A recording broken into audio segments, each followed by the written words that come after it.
Bible verses from the Holy Scriptures. The first book of Moses, Genesis, chapter 1. In the beginning, God created the heavens and the earth. The earth was without form and void, and the darkness was upon the face of the deep. And the Spirit of God was moving over the face of the waters. And God said, "Let there be light." And there was light. And God saw that the light was good. And God separated the light from the darkness. God called the light day, and the darkness he called night. And there was one evening, and there was one morning, one day. And God said, "Let there be a firmament in the midst of the water, and let it separate the waters from the waters." And God made the firmament and separated the waters, which were under the firmament, from the waters which were above the firmament. And it was so. And God called the firmament heaven. And there was an evening, and there was a morning, a second day. And God said, "Let the waters under the heaven be gathered together into one place, and let the dry land appear." And it was so. God called the dry land earth, and the waters were gathered together he called seas.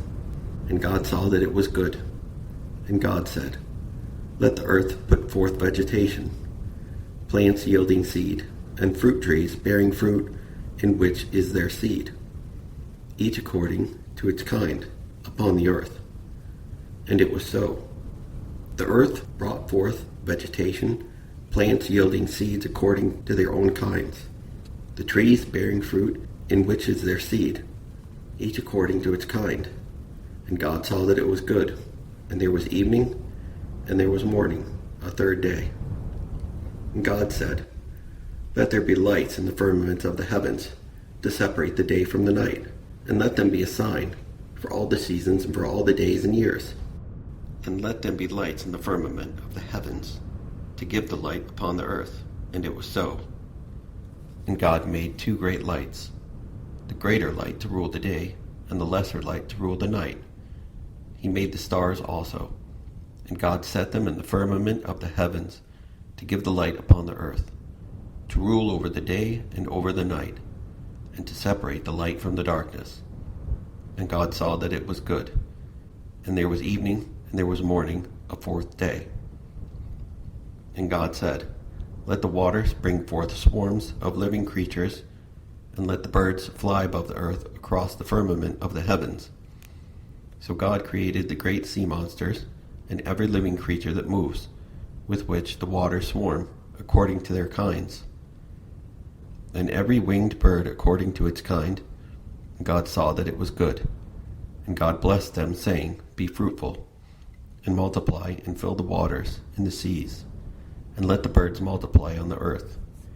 And there was an evening, and there was morning, a fifth day. And God said, "Let the earth bring forth living creatures, according to their kind, cattle and creeping things, and beasts of the earth according to their kinds." And it was so.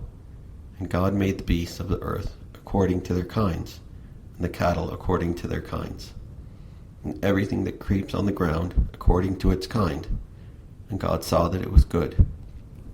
And God said, "Let us make man in our image, after our likeness, and let them have dominion over the fish of the sea, and over the birds of the air, and over the cattle, and over all the earth, and over every creeping thing that creeps upon the earth."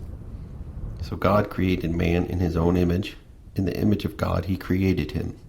Male and female he created them. And God blessed them. And God said to them, "Be fruitful and multiply, and fill the earth, and have dominion over the fish of the sea, and over the birds of the air, and over every living thing that moves upon the earth."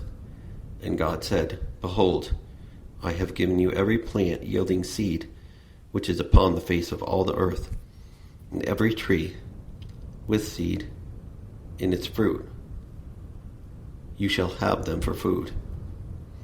And to every beast of the earth, and to every bird of the air, and to everything that creeps on the earth, everything that has the breath of life, I have given you every green plant for food." And it was so.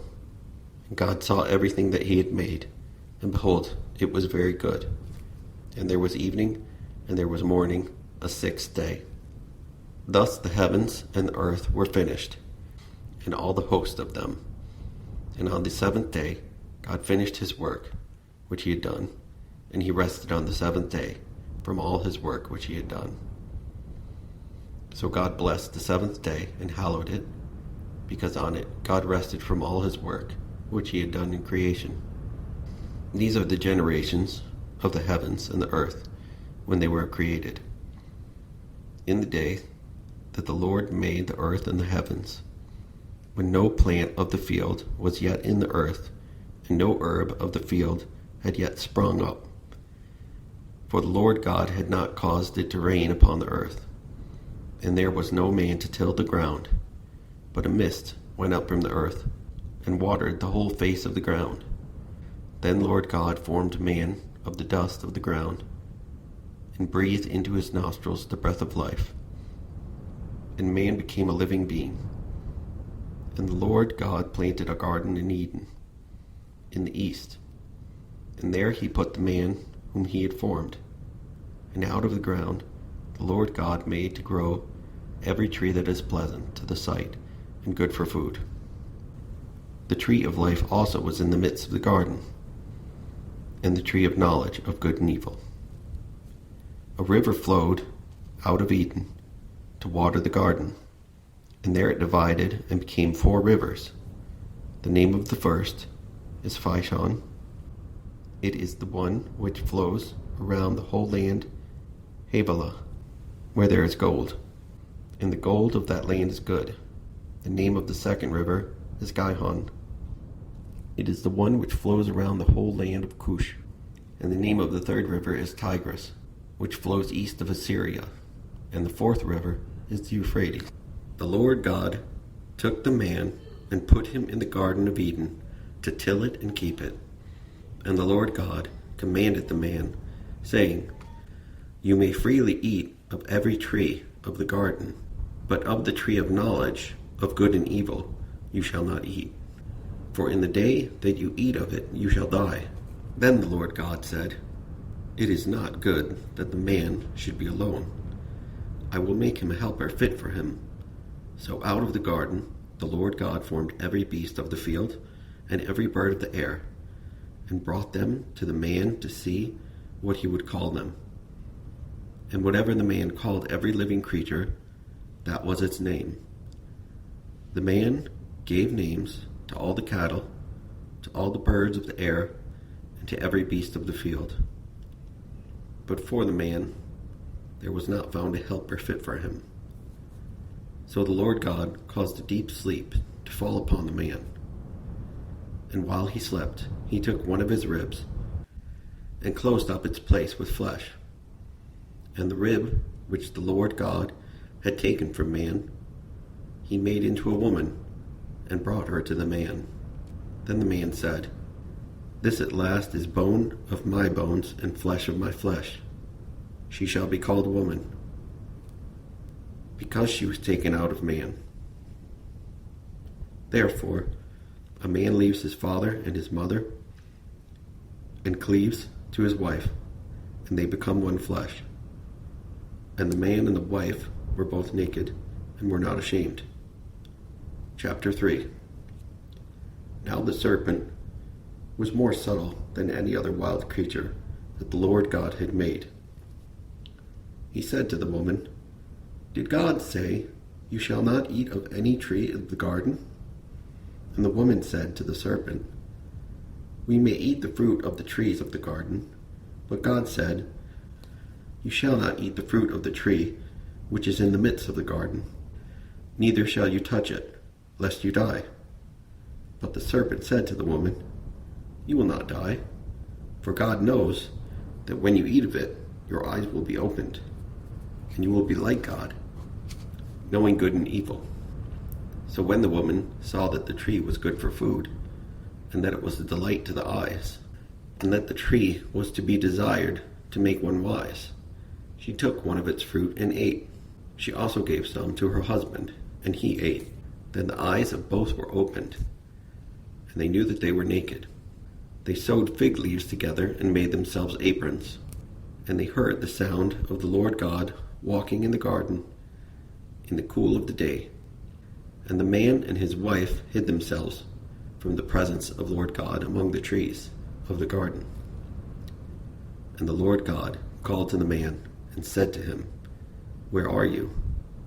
And he said, I heard the sound of thee in the garden, and I was afraid, because I was naked, and I hid myself.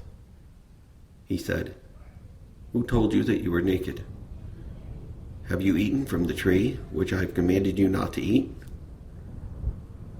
The man said, The woman whom thou gavest to me, she gave me the fruit of the tree, and I ate. Then the Lord God said to the woman, What is this that you have done? The woman said, The serpent beguiled me, and I ate. The Lord God said to the serpent, Because you have done this, cursed are you above all cattle, and above all wild animals. Upon your belly you shall go, and dust you shall eat all the days of your life.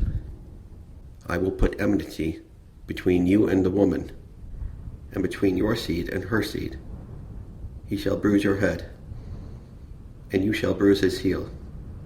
To the woman he said, I will greatly multiply your pain in childbearing. In pain you shall bring forth children. Yet your desire shall be for your husband. He shall rule over you. And to Adam he said, Because you have listened to the voice of your wife, and have eaten of the tree of which I have commanded you, you shall not eat. Cursed is the ground because of you. In toil you shall eat of it all the days of your life. Thorns and thistles it shall bring forth to you. And you shall eat the plants of the field. In the sweat of your face you shall eat bread, till you return to the ground.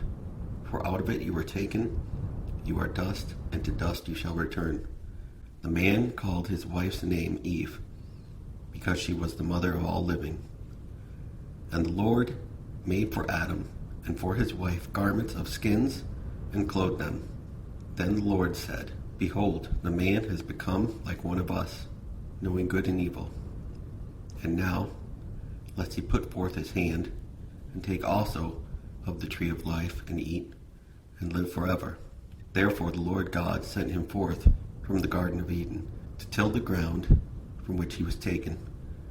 He drove out the man, and at the east of the Garden of Eden he placed the cherub, and the flaming sword which turned every way, to guard the way to the tree of life.